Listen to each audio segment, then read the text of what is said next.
everyone. It is 6:01 on your Friday morning. Thanks so much for joining us here on Up with KREM. I'm Channing Curtis.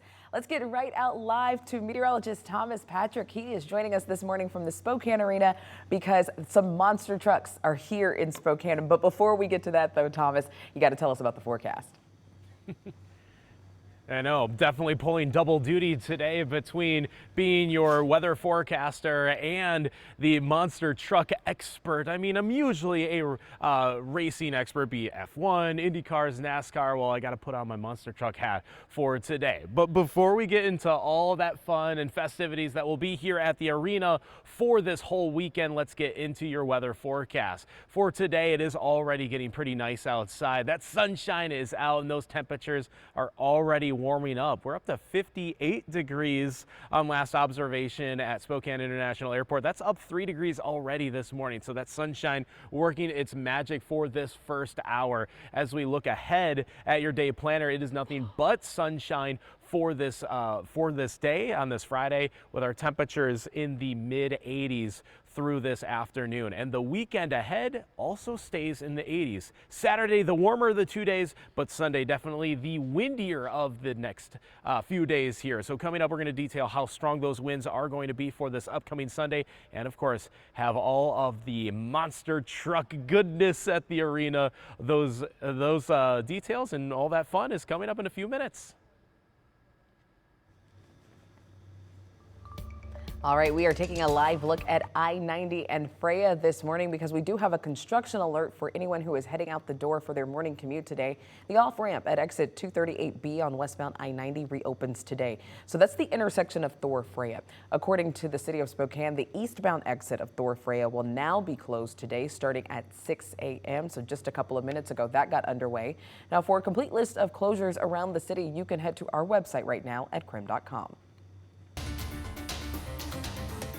This morning, we now know the identities of the people in a helicopter crash in Lincoln County Wednesday night.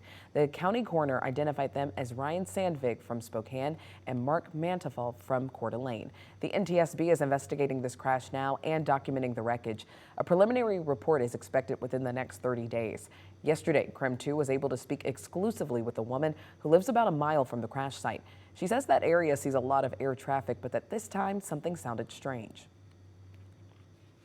I could tell it was a helicopter, but it didn't sound like a smooth helicopter, like a whirring. It sounded like a thump, thump, thump. Something just sounded off. When I drove my car down the road and I saw that, I got chills because it was sad. Helicopter crash sparked a small fire in the area as well, but thankfully crews were able to contain it quickly. A former coworker of Mark sent us a statement saying, quote, "He was an exceptional physician and human being, and he will be missed." Starting today, dispersed campfires, meaning fires outside of a designated campground, are banned on state lands throughout southeast Washington. So that includes areas like Cle Elum, Yakima, and the Tri-Cities. Campfires will still be allowed in approved designated campgrounds, but are otherwise banned across DNR managed lands in southeast Washington. DNR says that you can still use propane or butane camp stoves and backpacking stoves as well. Now, with wildfire season well underway, we're getting a closer look at the expanded aerial fleet. Firefighters now hope to be able to respond to calls within just 20 minutes. And as Drew Mickelson with our Seattle station tells us, with that fleet, this is now a realistic goal. A decade ago, the state only had Vietnam War era Army surplus helicopters on the state's wildfire front lines. These birds are still in action, but they have been updated and are now just part of a much larger aerial fleet. And these have all been refurbished, but they last 4 times as long as the old Army rotor blades. The state has 10 fully refurbished Hueys, about 1/3 of the aircraft ready for flight this summer. The Department of Natural Resources has twice as many helicopters and planes as it did in 2016. The Hueys and their ability to drop water make them efficient for fighting fires. But Chief of Air Operations Dave Ritchie says the newest additions to Kodiak planes help keep fires from spreading. Their cameras provide HD thermal imaging to spot new fires that aren't yet visible, like from recent lightning strikes. And one fire, pays for the whole program. And more aircraft means more coverage. In 2016, the state had 4 bases for its aerial support. Today, 13 airports, from Mount Vernon to Pullman, have state aircraft on standby. Our goal is to put the fire out, and we can't let fire burn, and get back to get ready for the next fire. Along with the increased aerial support, recent legislation has also enabled the state to bulk up its tools on the ground. Excavators and bulldozers are now stationed all across the state, awaiting that next wildfire call. In Olympia, Drew Mickelson, King 5 News. It is 6:06 right now. Let's take a look at your morning rush. More news in less time. Today, the newest section of the walking trail that runs along the north-south corridor will open. It's called the Children of the Sun Trail. Governor Jay Inslee will be in town for a ribbon cutting to celebrate its opening. Now, the newest section parallels the North Spokane corridor, but future work will connect this trail to the Centennial Trail along the Spokane River. Bonners Ferry's inaugural Pride event starts today. The 3-day event will be held at the historic Pearl Theater. Things kick off tonight at 6 p.m. with an opening ceremony, followed by a big dance party. Tomorrow, you can catch vendor booths and live entertainment from 10 a.m. to 6 p.m. And then on Sunday, they're hosting an all-day movie marathon. To buy tickets, you can head to the historic Pearl Theater's website. The Terrain's Summer Bazaar is returning to downtown Spokane tomorrow. On your screen is some video from last year's event, and you can see it was a lot of fun. The bazaar is Spokane's largest all-local art market. This year, they're hosting over 100 local booths on both Main Avenue and Post Street. The event runs from 11 a.m. until 8 p.m., and you can learn more at terrainspokane.com/bazaar. And also happening this weekend, some of the strongest athletes are going to be in Coeur d'Alene for the Ironman 70.3 on Sunday.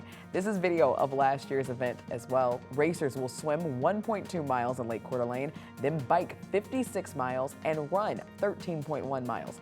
Winners of this race will then qualify for slots in the Half Ironman World Championships in New Zealand at the end of the year. And that's a look at your morning rush.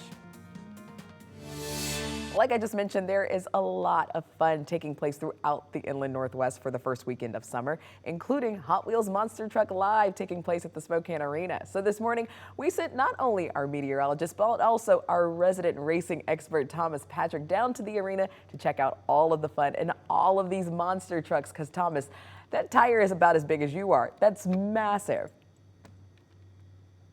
It sure is, and I'm 5'9", and those tires, they almost come up to my neck. So would you rather have a 10-speed bike or the engine that powers one of these bad boys? I'm here with Eric. You're the driver of Bigfoot, and you've been driving monster trucks for most of your life. We were actually just mentioning just how you would watch monster trucks as a kid, and that's, well, you're just realizing your dream, aren't you? Oh, yeah, you know, ever since I was 3 years old, I always wanted to become a monster truck driver, so I'm now 24 years old, and I'm living my dream job. Hey, you and me are cut from the same cloth because I've been into weather since I was 5, so I think we were both on that same path here.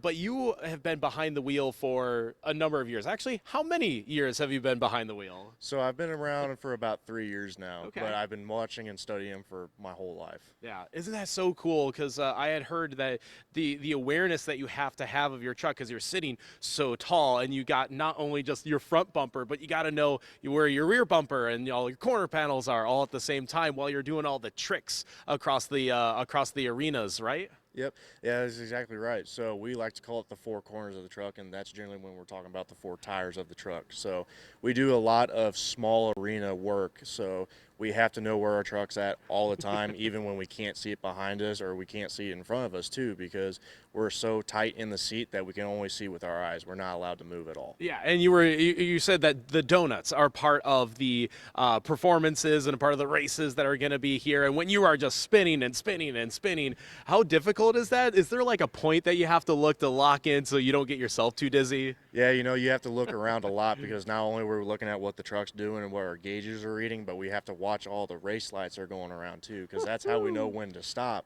And once you start spinning and you start spinning fast, you lose where you're at. Okay, I totally forgot that you had to stop at all because, man, when you get going, I mean, it's just got to be so exhilarating to be behind the scene. You said you've been doing trucks for 3 years here, so do you even want to ever stop? Is the brake pedal optional? No, that's never an option for me. I always want to keep on going and keep going bigger. Yeah, okay. Well, Eric, thank you so much for joining with us. I mean, it's seriously so impressive to see the trucks in person. And of course, all the kids are going to be able to see it in person this week. There are 3 shows, 2 on Saturday, 1 Sunday, correct? That's correct. There we go. Okay, it is Hot Wheels monster trucks at the arena. So back to you, Channing. Man, Thomas, I just can't get over how big and tall these monster trucks are right now. When the photog actually zoomed out of the shot, you could see just how massive that truck is. It just completely towers over both of you guys. How do you even get in these trucks? Oh, that's a great question. So Channing asks, how do you get in the trucks? Because I don't even think LeBron James can jump into there from a standing start. Well, I like to say we try to climb through the window, but I'm not agile enough for that. You're not exactly Dukes of Hazzarding it. No, not anymore. But we actually, what we call a big jungle gym. So we'll actually climb up underneath the body and go up inside. Oh, no way. Yep, How long does that take? 9 seconds. Oh, perfect. See, he's ready to go in 9 seconds, which is about the time it takes me to toss back to the studio. This guy could be in the front seat of the Bigfoot monster truck. How about that, Channing? Awesome. Thanks so much, Thomas. I just had to know because I'm 5'3", and so it would take me a lot longer than 9 seconds.